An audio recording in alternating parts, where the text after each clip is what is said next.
Welcome back to the Cryptoteacher. And guys, I come back with that second video just to make you think. Now we know banks are what? The biggest drug dealing, money laundering, gun running, son of a guns. Now guys, enjoy the video. Don't forget, the President of the United States is the president of the banks. That's why DC is not a part of the United States. That's why the United States is a corporation. He's nothing but a president of the corporation, of the banking corporation that belongs to London and the Rothschilds. You have a great day. Now, if there's one thing I know about Mitch McConnell, he's tough on drugs, okay? In fact, as The Nation explains, in 1996, McConnell was the sole sponsor of the Enhanced Marijuana Penalties Act, a bill to increase the mandatory minimum sentencing for those caught with certain amounts of marijuana. Well, that's a good thing, man. I mean, this guy, if anybody's going to be tough on drugs, it's Mitch McConnell. You go get him, Mitch. Well, I don't want any traces of marijuana anywhere, okay? In recent weeks, in fact, as he was running for re-election, McConnell has touted his role in calling for more federal money to be used for drug enforcement. If there's anything we need right now in this country, it's more drug enforcement. Now, keep that in mind. Nation also reports about a curious case of a ship. Now, it was down in Colombia, but it's run by people that are connected to politics in America, as we're about to explain. They say it's a ship called a Pygmy. Before the Pygmy, a rusty cargo vessel could disembark from the port of Santa Marta en route to the Netherlands in late August. Colombian inspectors boarded the boat and made a discovery. Hidden in the ship's chain locker, amidst this load of coal bound for Europe, were approximately 40 kilograms or about 90 pounds of cocaine. You know how much that's worth? It's worth approximately $6.7 million of cocaine. Now that's a lot of money. That is a major trafficker we're talking about right there. And if there's one thing I know about Mitch McConnell, he is tough on drugs. Okay. Now, who is the owner of this proud Pygmy that might now be in significant trouble? Well, it's the Chow family. Interesting. Now, I'm sure that we're going to want to discuss with the Colombians whether they could do the same things we do here, like civil asset forfeiture, where we would simply seize this boat for having the drugs on it in the first place. Now, the Chows, wait a minute, they seem to have donated to Mitch McConnell starting in the late 1980s, and then all the way through to today. It turns out they mainly transport coal. There's other things they transport as well, but that's one of their biggest products. Mitch McConnell ran on making sure there's no regulation on coal in any way, shape, or form. And wow, the ship, it turns out, is not an American ship. It's a Liberian ship, even though it's owned by people connected to the United States and to McConnell, okay? Because Liberia has no regulations and almost no taxes. Interesting. I would think that you would be proud to be doing business in the United States here, because a lot of it is through the United States. It's a limited liability company in the Marshall Islands with a Liberian flag. Marshall Islands, also notorious for no regulation and very little taxes. Oh my God. Chow, I thought that sounded familiar. Elaine Chow is Mitch McConnell's wife. Interesting. Now, it turns out Mitch McConnell's father-in-law, Elaine Chow's father, obviously, is a guy who has donated to Mitch McConnell throughout his entire career. A case that has everything except an arrest. And that struck some as odd, because in an 80-page document of court papers, the bank admits to almost going out of its way to act as a financial clearinghouse for international pariahs and drug dealers. HSBC officials listed Mexico in its lowest risk category for money laundering during a 4-year period when Mexican drug cartels were funneling over $700 billion through the bank. U.S. Attorney Loretta Lynch. The investigation revealed that staggering amounts of cash, hundreds of thousands of U.S. dollars daily, were being deposited into HSBC Mexico using boxes specially made to fit through their tellers' windows to speed the transactions. And it wasn't just the drug cartels that benefited from what prosecutors called the bank's willful failure to report suspicious activity. HSBC instructed an Iranian bank how to conceal $183 million in transactions. HSBC also admitted to cutting the number of internal watchdogs to save money. Assistant Attorney General Lanny Brewer. HSBC is paying a heavy price for its conduct. And under the terms of today's agreement, if the bank fails to comply with this agreement in any way at all, we, of course, in the government reserve the right to prosecute the bank. Under the terms of today's settlement, nobody at HSBC will face criminal charges. Notre Dame professor Jimmy Guruli investigated money laundering cases for the Treasury Department. We're not talking about mere negligence. We're talking about a criminal scheme that was adopted as a policy of HSBC to look the other way with regard to suspicious transactions involving money laundering. Some would say that the message is, if you break all the laws you can until you get caught, you may have to pay a lot of money, but you're not going to go to jail. That's a very short-sighted view, I think, because in this case, they're obviously paying a great deal of money, but they also have had to literally turn their company inside out. And the message should be that that's what you have to do. So turn their company inside out. In a statement from its London headquarters, HSBC said it has cleaned house, firing top executives, taking back their bonuses. Now the bank has to demonstrate to a federal monitor that they're in compliance with all laws for 5 years. Scott? Well, John, with all of this apparent evidence, why didn't the Department of Justice press a criminal prosecution on the money laundering charges? Well, that's a question we kept asking today, and the closest we got to it was they said that they never found one bank official or any collection of bank officials acting together that were doing this on purpose. They painted a picture of a disorganized bank not communicating with itself that was collecting all of these fees and either not knowing or not wanting to know where it was all coming from. John, thank you very much. It sounds like the sequel to the 80s drug thriller Scarface, but instead of Miami, this one is about a war raging along the U.S. border with Mexico, and it's very real. More than 23,000 dead, more than 100 tons of cocaine seized, and more than $1/3 of $1 trillion that an American bank moved from Mexican currency exchange companies used by drug cartels. It's all in the latest issue of Bloomberg Markets magazine. The bank is Wachovia, now a unit of Wells Fargo. Wells Fargo has admitted in court that Wachovia failed to report suspected money laundering by narcotics traffickers. That includes the cash used to buy 4 planes that shipped 22 tons of cocaine. According to prosecutors, here's how one deal worked. Drug smugglers in Mexico City wired $300,000 from a currency exchange to a Wachovia branch in Miami. Then they wired money from that branch to a Bank of America branch in Oklahoma City. The money was used to buy a DC-9, which then flew from St. Petersburg, Florida, to Caracas. The plane then transported 5.7 tons of cocaine, valued at about $100 million, to Mexico. There, the crew was arrested.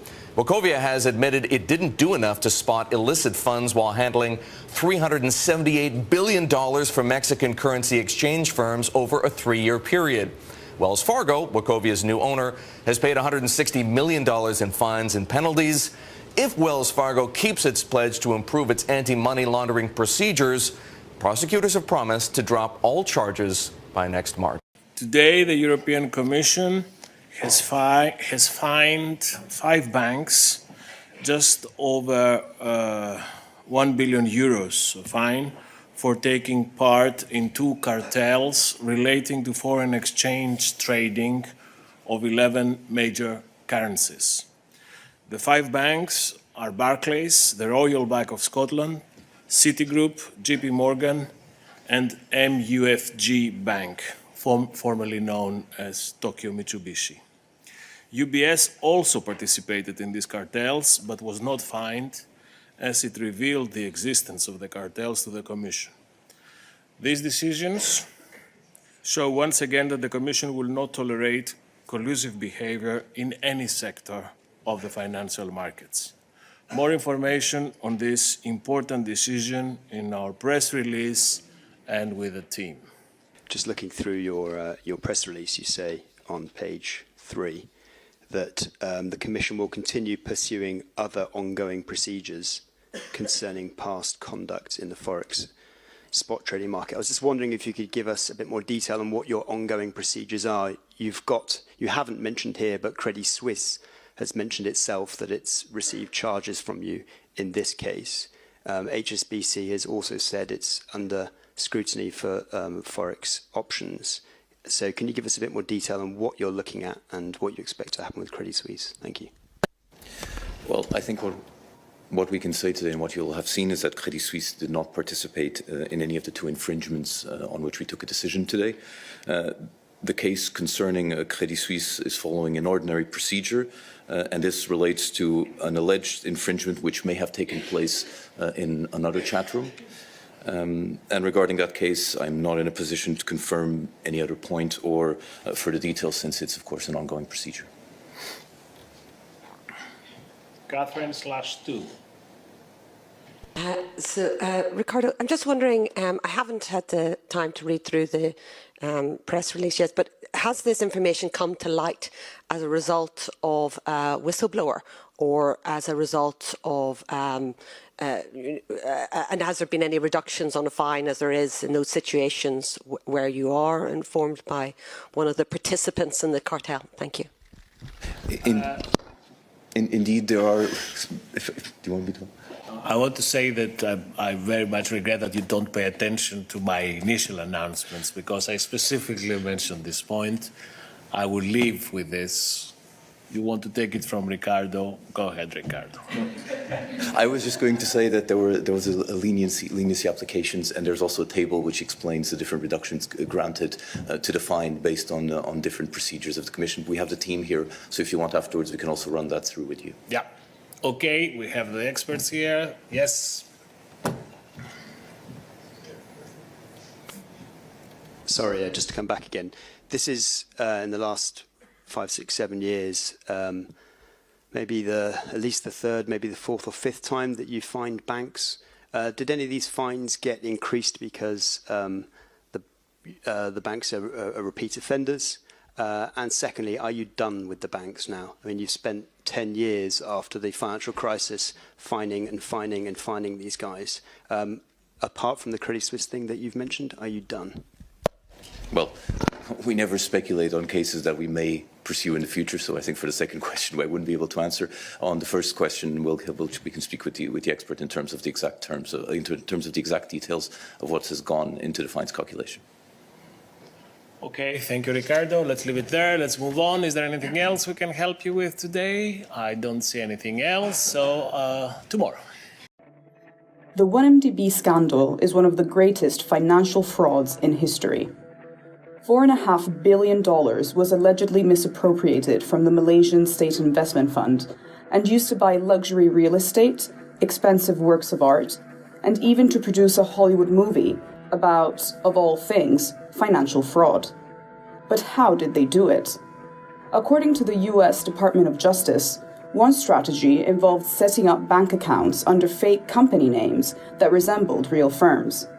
BlackRock Commodities Global Limited sounds a lot like the Global Investment Manager, while Affinity Equity International Partners Limited could easily be mistaken for the private equity firm. There's no law against this, but it could help put investigators off the scent. Another scheme saw money transferred to trust accounts at US law firms. Client confidentiality rules in the US mean these accounts are barely regulated, making suspicious transactions difficult to find. The DOJ alleges that firms like Shearman & Sterling and DLA Piper were unwittingly used to sneak $1 billion from 1MDB into the US. The third strategy allegedly employed is what the DOJ calls layering, moving funds from bank account to bank account, adding layers of complexity until the original source of the funds is camouflaged. Let's follow the money allegedly used to buy this pink diamond necklace for Rosma Mansour, the wife of former Malaysian Prime Minister and founder of 1MDB, Najib Razak. It all starts with a $3 billion bond arranged by Goldman Sachs in 2013. That was issued by a wholly owned subsidiary of 1MDB, incorporated in the British Virgin Islands, and the proceeds were earmarked for a joint venture with a firm in Abu Dhabi. But instead of heading to the Middle East, most of the money was transferred into an account at Swiss private bank BSI in Lugano. From there, the DOJ claims it was shifted to investment funds in offshore centers. The money was wired via correspondent bank accounts at JP Morgan Chase in the US to 2 accounts at the Singapore branch of Swiss private bank Falcon Bank. Funds went back and forth between these accounts, adding layer upon layer of complication, gradually obscuring the origin. Eventually, $681 million were transferred from Tanor into a Malaysian bank account held by Najib Razak, a sum he insists was a political donation from the Saudi royal family. 5 months later, most of it was returned. The money bounced around accounts at Falcon and DBS Bank in Singapore before a sum of $27.3 million was, according to the DOJ, wired to jeweler Lorraine Schwartz to buy the necklace. The complexity of these cross-border flows has made getting to the bottom of the 1MDB fraud painstaking and difficult.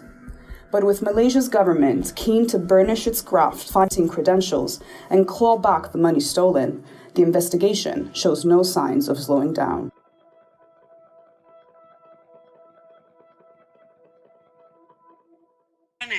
He knew he was in big trouble. I think he borrowed more than most other prudent real estate people.